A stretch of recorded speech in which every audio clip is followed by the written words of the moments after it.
Sekarang kita masuk ke bab 10 yaitu routing. Nah, di sini terdapat banyak sekali materinya. Kita langsung saja masuk materi yang pertama. Routing adalah penentuan jalur tercepat atau terbaik untuk mencapai network atau tujuan. Routing juga dapat diartikan sebagai proses pemindahan data dari source ke destination, di mana sebelumnya disebut networknya itu berbeda. Routing itu bekerja pada layer ketiga pada networking model, yaitu pada network layer. Untuk mengimplementasikan routing dalam sebuah jaringan itu diperlukan alat perantara, yaitu router. Nah, apa itu klasifikasi routing? Klasifikasi routing merupakan bentuk pembagian routing. Jadi routing itu dibagi menjadi dua, yaitu static routing dan juga dynamic routing. Kalau static routing berarti routing secara manual. Oh ya, kita nanti juga akan berkenalan dengan routing table yang merupakan informasi terkait route atau informasi terkait network yang sudah didaftarkan baik secara statik ataupun dynamic. Kembali ke topik, kalau dynamic itu berarti adalah proses routingnya itu dilakukan dengan melakukan enable fungsi protokol pada router tersebut. Nah, contoh-contoh dari dynamic routing itu ada protokolnya, itu ada OSPF, BGP dan sebagainya. Kita bahas dynamic routing saja. Jadi dynamic routing itu dibagi menjadi dua, yaitu IGP, Interior Gateway Protocol, dan EGP, Exterior Gateway Protocol. IGP itu dapat digunakan pada intra autonomous system routing. Seperti yang diketahui, setiap perusahaan itu memiliki AS-nya sendiri-sendiri. Jadi IGP ini dapat digunakan pada AS lembar yang sama. Contohnya sekolah atau kampus, perusahaan, dan sebagainya. Adapun EGP itu digunakan pada inter-autonomous system routing atau pada AS yang nomornya itu berbeda, atau ini itu biasa digunakan dalam sebuah internet. Contohnya ISP ke SSP, perusahaan ke ISP, atau kampus ke ISP. Untuk contoh protokol IGP itu dibagi menjadi 3 jenis. Di nama setiap jenisnya terdapat protokolnya masing-masing. Untuk Distributed Routing Protocol ini bekerja dengan menentukan titik-titik router terdekat. Contoh protokolnya ada R1 dan 2 dan juga ada IGRP. Nah, untuk link routing ini bekerja dengan cara melihat besaran bandwidth pada setiap titiknya, contoh protokolnya, dan juga 1S dan juga 1S. Nah, kemudian ada hybrid routing, ini adalah gabungan distance dan link step. Protokolnya itu ada IGRP. Nah, untuk contoh protokol EGP itu hanya ada BGP. Sekarang kita lanjut ke pengenalan routing table dan juga flag. Seperti yang kita ketahui, router itu digunakan untuk menghubungkan dua network yang berbeda. Nah, menghubungkan antar networknya tersebut itu harus dilihat berdasarkan routing table-nya. Routing table itu berisi informasi mengenai rute ke jaringan atau network tertentu. Routing table juga dapat berisi nilai prioritas atau metrik dari masing-masing router. Nah, routing table ini dapat berbentuk dari semua rute yang berasal dari dynamic routing protocol, jadi dapat terisi secara otomatis. Yang kedua itu bisa berbentuk dari semua rute untuk network yang directly connect-nya ke router. Jadi semua interface yang tercolok ke router itu disebut dengan directly connected. Kemudian yang ketiga itu adalah routing table. Itu dapat berbentuk dari konfigurasi tambahan atau static route. Nah, pada informasi routing table ini bisa kita lihat ada routing flags atau simbol-simbol yang seperti ini. Untuk simbol D itu artinya dynamic, A artinya aktif, C artinya connected, S artinya static, O artinya OSF, dan lain sebagainya. Nah, kalau misalkan teman-teman menemukan simbol-simbol seperti campuran, misalkan DAC, itu otomatis muncul. Artinya sesuatu atau yang otomatis muncul karena tidak ada yang tercolok pada interface. Kemudian ada AS yang berarti dilakukannya secara statik dan sebagainya. Kita lanjut ke routing statik, pendahuluan static routing. Static routing itu diperlukan dalam beberapa situasi tertentu. tergantung pada kebutuhan spesifik dan karakteristik dari jaringan yang dikelola. Maksudnya itu cakupan routingnya itu tidak terlalu besar atau masih bisa dihandle, itu bisa menggunakan static routingnya. Contohnya antara pusat cabang misal itu kan masih bisa dan kemudian cara kerja static routing itu sama dengan routing lainnya, hanya saja dalam menambahkan informasi ke route table itu ya secara manual. Nah, rumus dari static routing itu apa?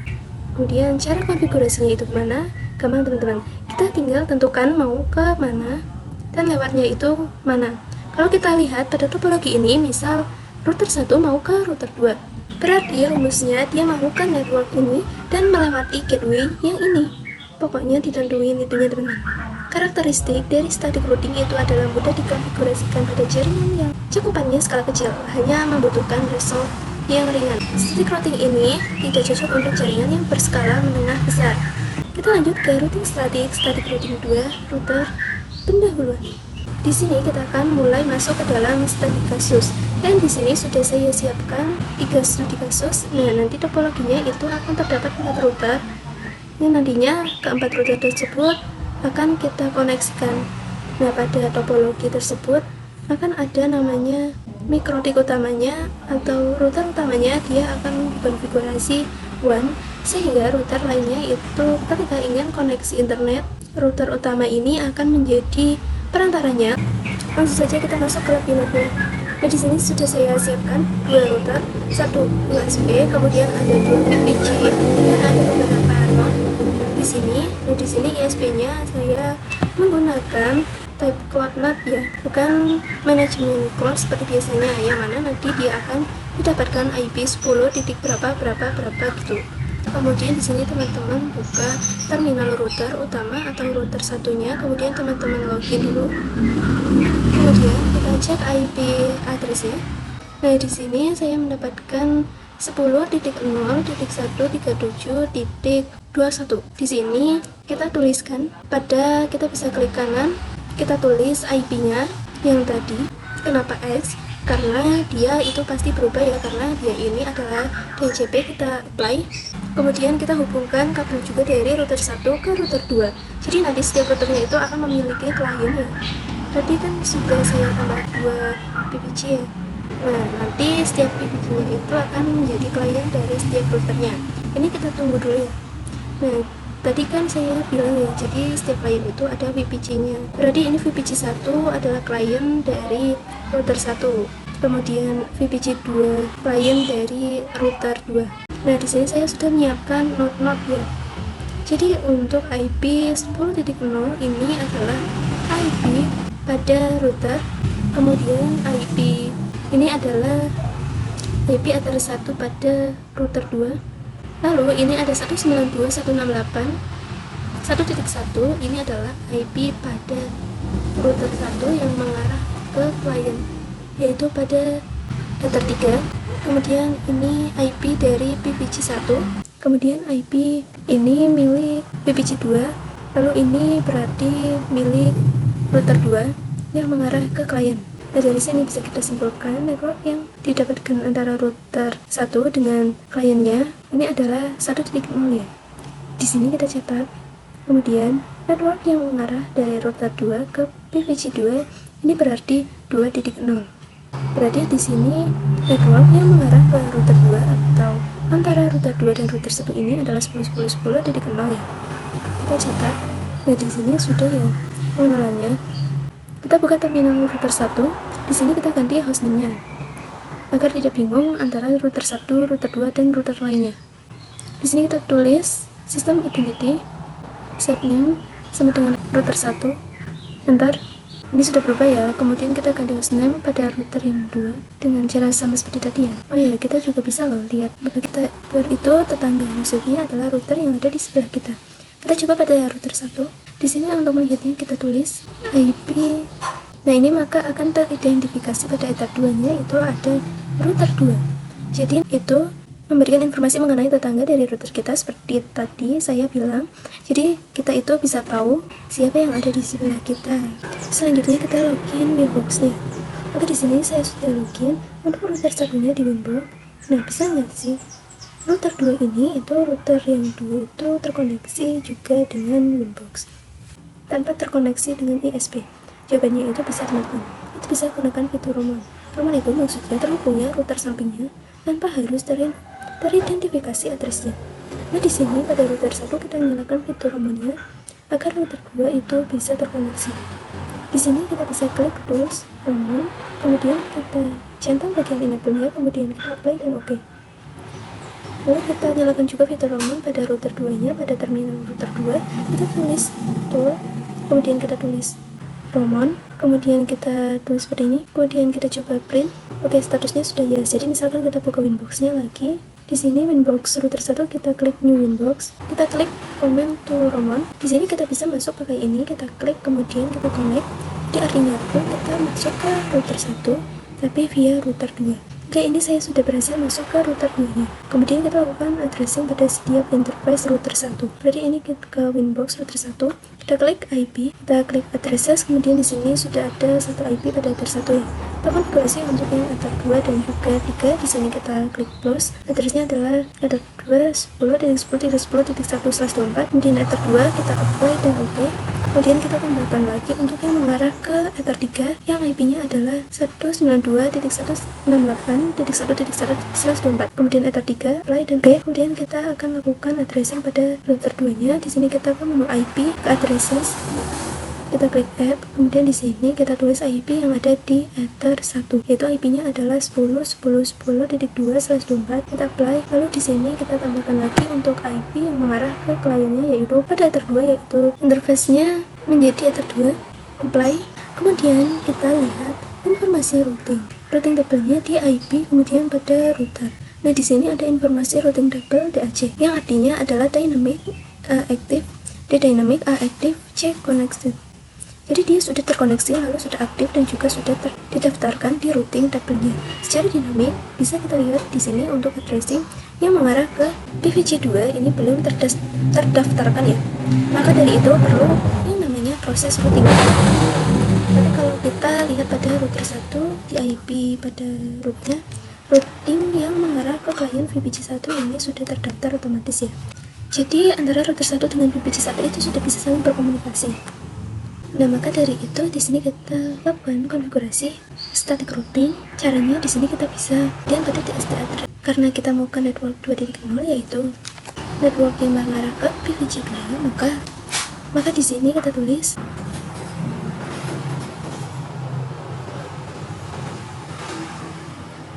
kemudian karena mau ke network 2.0 maka dia akan melewati pada router 2. Pada gateway berarti di sini kita tuliskan IP-nya 10.10.10.2. Kemudian kita apply. Dan di sini ada informasi AS yaitu active static. Nah, sekarang untuk addressing yang mengarah ke PVC2 sudah terdaftarkan di routing table-nya. Tapi kita juga harus menambahkan informasi routing table-nya juga pada router 2.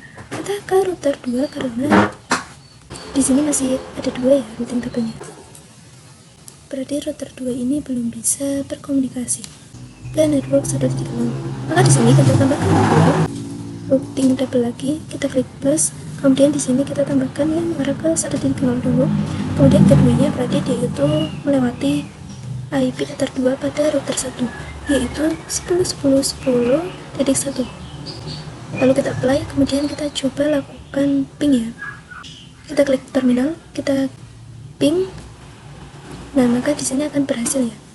Kemudian kalian bisa ping 192.168.1.1 di terminal. Kemudian kita lanjutkan pengujian dari PC, tapi kita lakukan addressing dulu pada PC-nya. Kita buka terminal, kita tuliskan IP-nya. Kemudian kita juga lakukan addressing pada PVC2.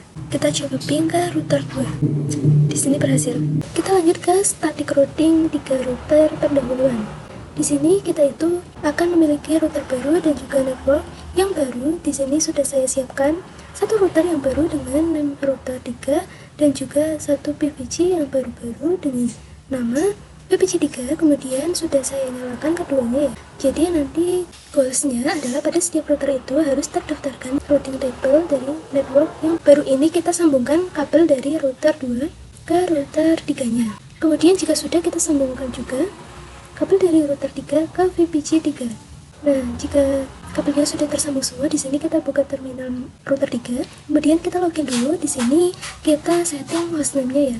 Di sini seperti biasa, sistem identity enter, set name sama dengan router 3.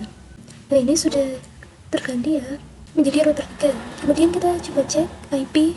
Nah, di sini masih kosong. Nah, jadi pada ether 3 pada router 2 ini IP-nya berarti saya mau 20.20.20.1. Ini sudah saya siapkan loadnya. Kemudian pada ether 1 di router 3 ini IP-nya adalah, lalu pada ether 2 router 3 ini IP-nya adalah 3.1. Lalu pada VPG-nya ini IP-nya adalah 3.2. Jadi di sini kita simpulkan, di sini network yang antara router 2 dan juga router 3 ini networknya adalah 10.20.20.0. Kemudian IP network yang mengarah ke klien 3 ini berarti adalah 3. Selanjutnya di sini kita nyalakan fitur Roaming pada router 3-nya. Sama seperti tadi. Kemudian tulis Roaming, kemudian set enable, kemudian kita cek. Nah, sudah ya. Nah, sekarang kita lanjut ke static routing 3 router lab. Di sini saya sudah login ke router 3 via router 1 dalam menggunakan fitur Roaming seperti sebelumnya ya. Teman-teman bisa masuk sendiri dengan cara yang sebelumnya.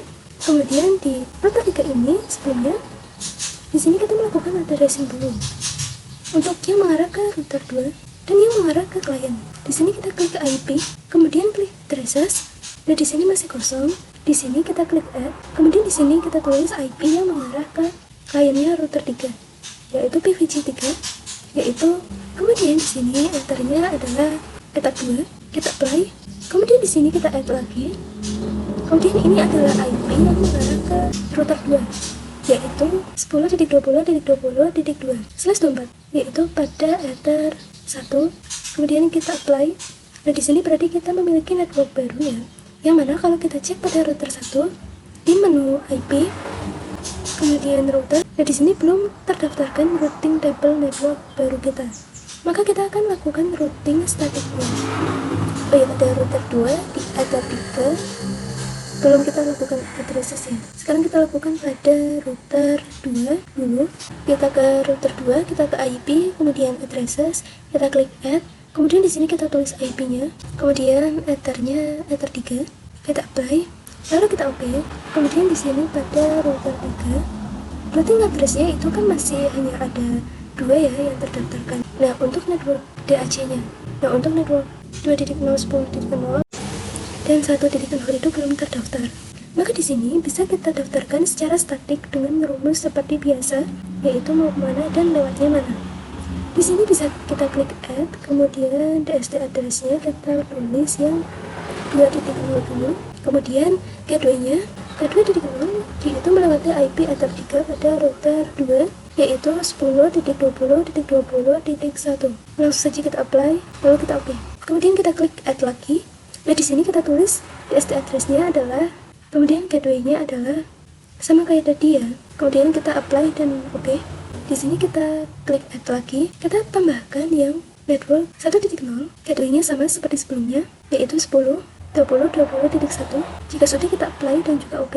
Nah, sekarang selanjutnya kita daftarkan juga network baru pada router 3 ke router 2 dan juga 1. Kita ke router 1 terlebih dahulu. Nah, di sini kita ke IP, kemudian ke root. Nah, di sini belum ada network 20.0 dan 3.0. Di sini kita klik add, kemudian kita isikan network yang 20.0. Kemudian gateway-nya berarti dia itu melewati ether 1 pada router 2, yaitu yang IP-nya adalah 10.10.10.2. Kemudian kita apply dan OK. Selanjutnya kita klik add lagi. Di sini kita tambahkan network yang 3.0.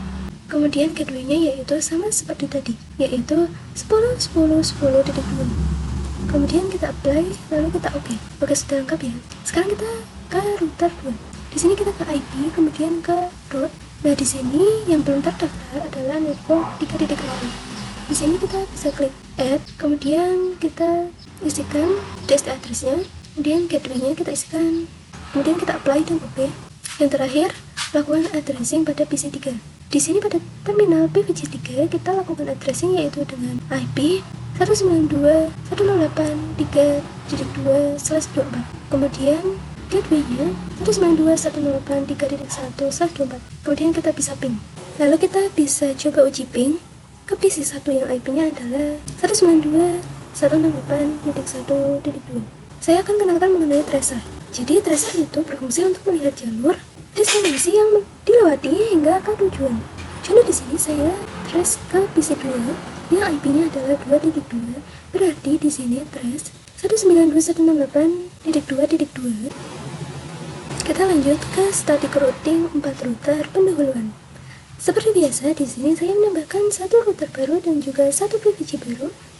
Dengan routernya itu bernama router 4 dan PVC-nya itu bernama PVC 4. Kemudian di sini router 4-nya saya hubungkan dengan router 3 dan router 4-nya saya hubungkan ke klien PVC 4. Nah, untuk IP pada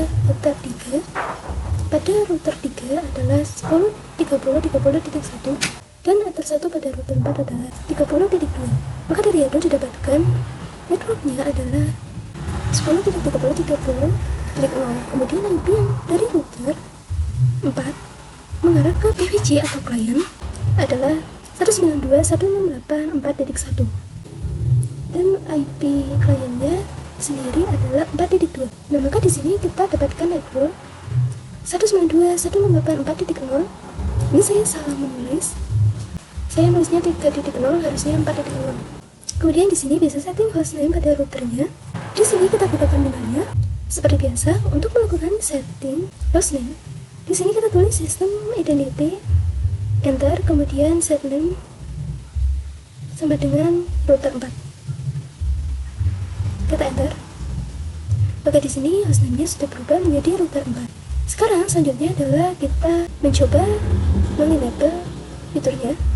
Seperti biasa, di sini kita ke tools, kemudian ke round, kemudian tulis set enable sama dengan yes.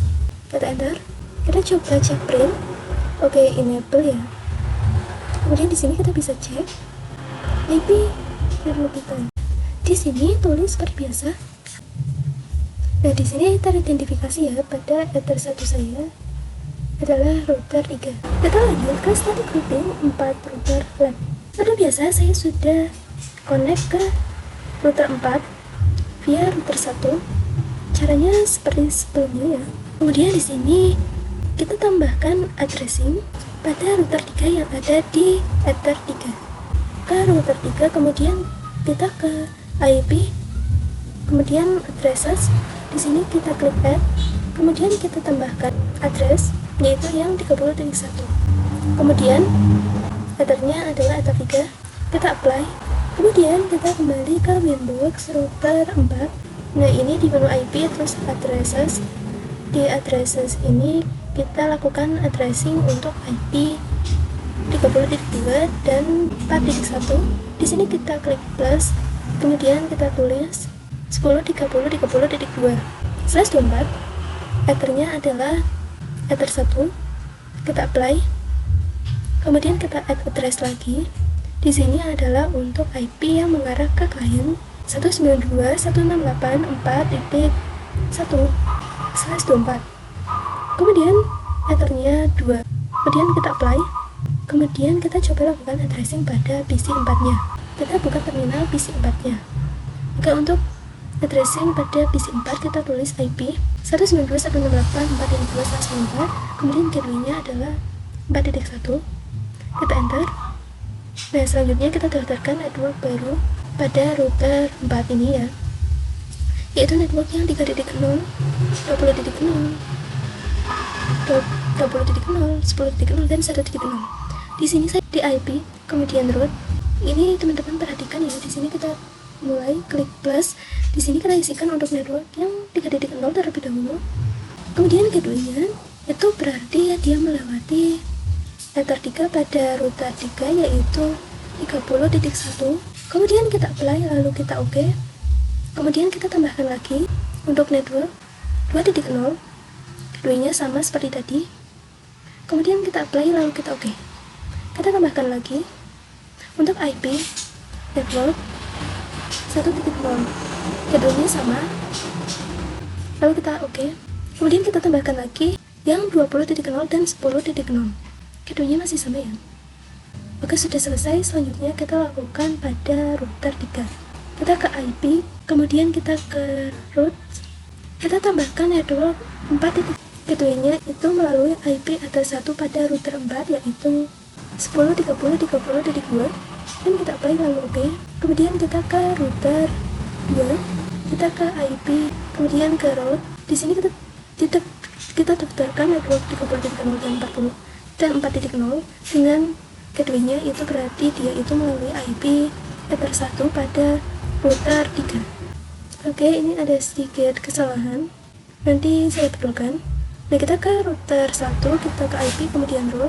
Di sini kita daftarkan network seperti tadi dengan gateway IP address 1 pada router 2, yaitu 10.10.2. Oke, sudah lengkap semua ya. Sekarang kita uji ping. Kita klik new terminal. Nah, di sini kalian bisa ping 30.2. Sekarang kita ke static routing with internet. Tadi kita sudah berhasil melakukan routing ke semua perangkat yang ada ya, tapi kita belum melakukan sesuatu yang membuat dari sisi klien dan router 234 itu bisa akses internet. Jadi sekarang mereka itu belum bisa akses. Yang perlu kita lakukan di sini adalah konfigurasi default route. Jadi ketika misal router 2 ingin akses internet, maka nanti kita arahkan ke internet dengan menggunakan gateway yang telah ditentukan. Di sini kita coba tambahkan default route-nya. Di sini kita coba tambahkan melalui new terminal. Di sini kita tulis IP route at gateway router. Kalau mau ke internet itu melewati IP ether 2 pada router 1, yaitu 10.10.10.1. Kemudian kalian bisa enter. Kemudian kita cek. Nah, maka di sini dia sudah memiliki DST address 0000/0, yaitu default route. Lalu di sini saya mau coba menambahkan dengan GUI.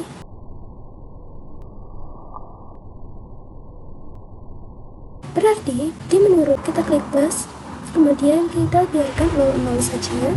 Lalu gateway-nya berarti adalah IP atau 3 pada router 2, yaitu 10.20.20.1. Kita apply, kita lanjut ke router yang 4. Di sini kita klik plus, kita biarkan 00 dan gateway-nya adalah 30.1. Kita apply, dan sampai saat ini konfigurasinya telah selesai. Langkah terakhir adalah mengaktifkan file firewall pada router 1. Pada router lainnya, kalau mau internetan itu kan melalui router 1 ya.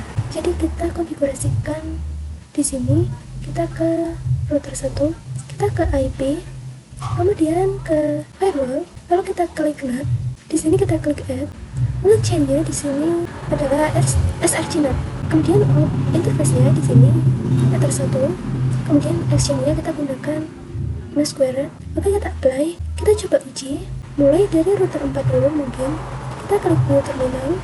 Kemudian di sini kalian bisa ping ke 8.8.8.8 ya. Kemudian kalian bisa setting IP DNS set server sama dengan 8.8.8.8. Kemudian kalian bisa ping google.com.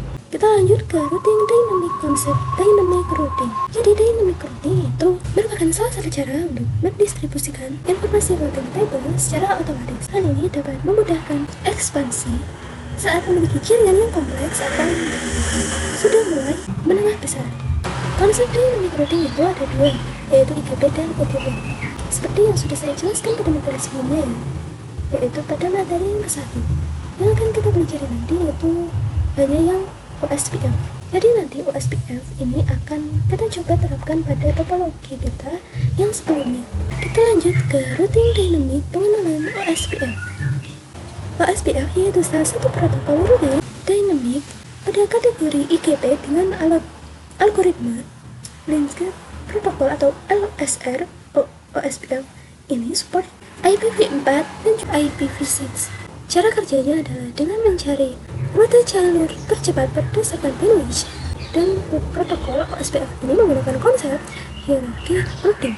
Dengan kata lain, OSPF ini mampu membagi-bagi jaringan menjadi beberapa tingkatan. Untuk area-area dari OSPF itu ada backbone, kemudian ada default area, ada stop area, dan sub area. Tapi kita tidak perlu pusing tentang area-area ini. Intinya kita akan menerapkan OSPF ini pada topologi kita saja. Jadi nanti kalau ada network baru, nanti bisa kita aktifkan dynamic routingnya. Sekarang kita lanjut ke routing dynamic OSPF prepare topology. Jadi saya mau jelaskan dulu ke teman-teman. Jadi kalau misalkan teman-teman itu mematikan perangkat routernya, kemudian menyalakannya kembali ketika kita cek IP pada router 1, pada router 1 yang menghadap ke ISP, itu pasti berubah IP-nya. Nah, jika terjadi hal tersebut, teman-teman harus melakukan routing ulang antara router dan laptop teman-teman. Caranya teman-teman cek dulu IP Ether 1-nya, kemudian teman-teman buka command prompt dengan run administration, kemudian bisa teman-teman tulis seperti materi sebelumnya yaitu root, kemudian masukkan IP yaitu IP yang bisa dilihat pada platform mesin kita, kemudian maxnya, kemudian gateway-nya yaitu IPPNet, kemudian enter, lalu selesai. Kemudian jika sudah teman-teman login ke Winbox seperti biasa, kemudian login router 2, 3, dan 4 dengan connect ke room, teman-teman bisa ikuti arahan yang tadi saya jelaskan ya. Jadi hal yang akan kita lakukan kali ini adalah mendisable static routing yang kita buat sebelumnya. Di sini pada IP root pada router 1, untuk yang AS kita disable semua. Ini saya disable satu persatu. Kemudian ke router 3, kemudian pada router 4. Nah, sekarang kita coba untuk melakukan redistribute agar mereka itu bisa internet. Langsung saja kita ke router 1, kita ke routing, lalu OSPF ini ada di sini, kemudian kita ke instance, kita buka konfigurasi ini, redistribute default root. Jadi di sini kita pilih yang if install as type 1, kemudian apply dan oke.